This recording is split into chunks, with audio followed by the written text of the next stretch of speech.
India Global. India Global.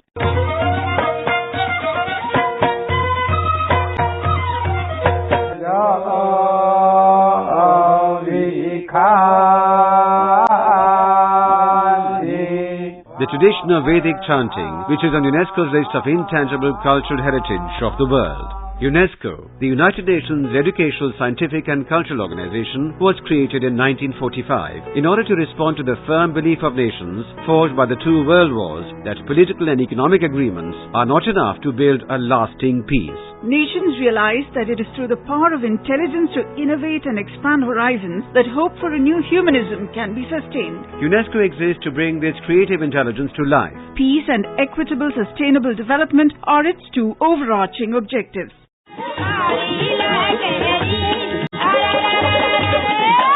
Rhythms of the Kalbelia dance of Rajasthan, which is on UNESCO's list of intangible cultural heritage of the world. As a specialized agency of the United Nations, UNESCO's mandate is to promote international cooperation among its 195 members and 9 associate members for the building of peace, the eradication of poverty, fostering sustainable development and intercultural dialogue through education, the sciences, culture, communication and information. Irina Bokova is the current Director General of UNESCO, having been re-elected for a second term, and is the first woman to lead the organization. Its headquarters, located in the heart of Paris, is considered international territory belonging to the organization's member states.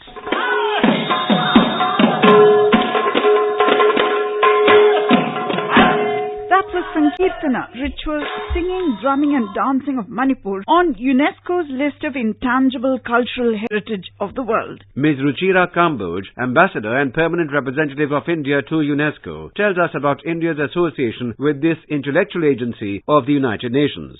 India is a founding member of UNESCO, having joined the organization in 1946. Before independence, India fully subscribes to the UNESCO ideals of peace and development through cooperation in its niche activities of education, science and culture. In brief, there has been a strong historical commitment, and there is the strongest commitment today, the more so as the post-2015 education agenda is being fashioned out with UNESCO in the lead, and where India has contributed actively to the global reflection as the world seeks to agree on global targets and indicators in this core sector that is universally recognized as being central to inclusive development. Ms. Kamboj lists the potential areas of cooperation between India and UNESCO. On education, India is chair of the E9 group of countries, and within this group there are efforts to identify concrete projects of cooperation that might be implemented in common cause and effort. For example, projects on adult literacy or on assessment and learning outcomes. The BRICS alliance, comprising Brazil, Russia, India, China and South Africa, is a grouping which offers India further scope for expanding cooperation with UNESCO, says Ambassador Kamboj.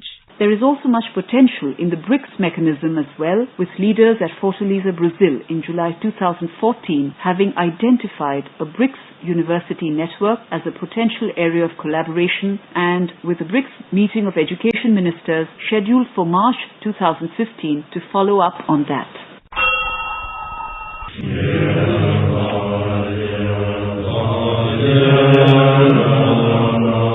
Recitation of sacred Buddhist texts in the dark region of Jammu and Kashmir, which is on UNESCO's list of intangible cultural heritage of the world. India's rich heritage has been highlighted in the cultural annals of UNESCO, says India's permanent representative to UNESCO, Ms. Ruchira Kamboj. On culture, we seek to inscribe Delhi in 2015 to the prestigious World Heritage List of UNESCO, and since this is for the first time that India will be inscribing a heritage city, there is much work needed yet.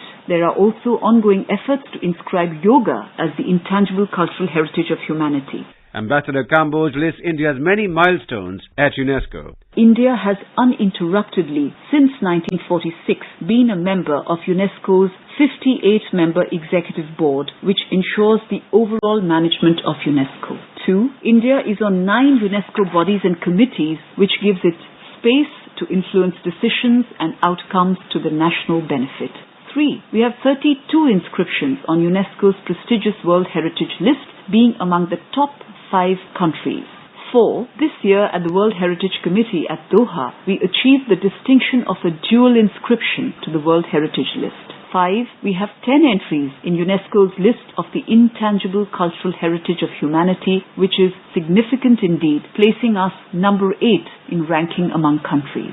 This year we will seek to inscribe the Thatera craft tradition of Punjab to the intangible cultural heritage list. And the honor roll of eminent Indians at UNESCO is impressive, adds Ambassador Kamboj. India has the finest tradition of some of our tallest stalwarts contributing to UNESCO. Former President Dr. Sarvepalli Radhakrishnan led the Indian delegation to UNESCO from 1946 to 1952 and was in fact President of UNESCO's Executive Board for 1948-49. Decades later, his son Dr. S. Gopal represented India in the Executive Board, building on his father's legacy while sharing his vision for the world. Then Maulana Abul Kalam Azad was the President of the UNESCO General Conference in 1956. Later, former President Dr. Zakir Hussain, former Prime Minister Srimati Indira Gandhi, and today Dr. Karan Singh have represented India with distinction at UNESCO. And the achievement of eminent Indians has been commemorated. India has also commemorated the achievements of eminent Indian personalities at UNESCO. For example, Mother Teresa in 2010, Rabindranath Tagore in 2011, Swami Vivekananda in 2013, Amrita Shergill again in 2013. This year, 2014, we are greatly looking forward to commemorate the great Indian philosopher and savant Sri Aurobindo Ghosh at UNESCO headquarters, and later in December we will commemorate the centenary of World War I, commemorating the supreme sacrifice made by Indian soldiers during this war. India's is a voice heard loud and clear at UNESCO, concludes Ambassador Ruchira Kamboj, India's permanent representative at the World Body.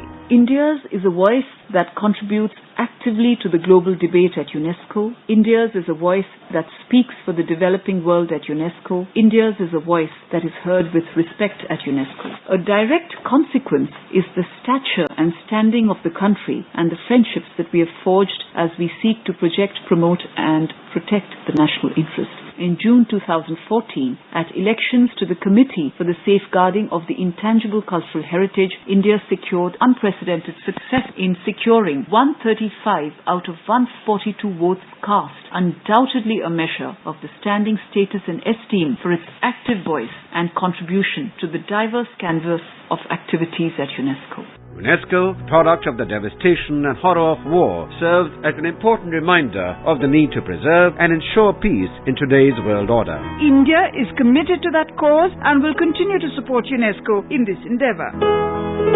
And before we say goodbye, here's a question for you. What is India's latest entry in the World Heritage List, having been judged to be of outstanding universal value by UNESCO's World Heritage Committee?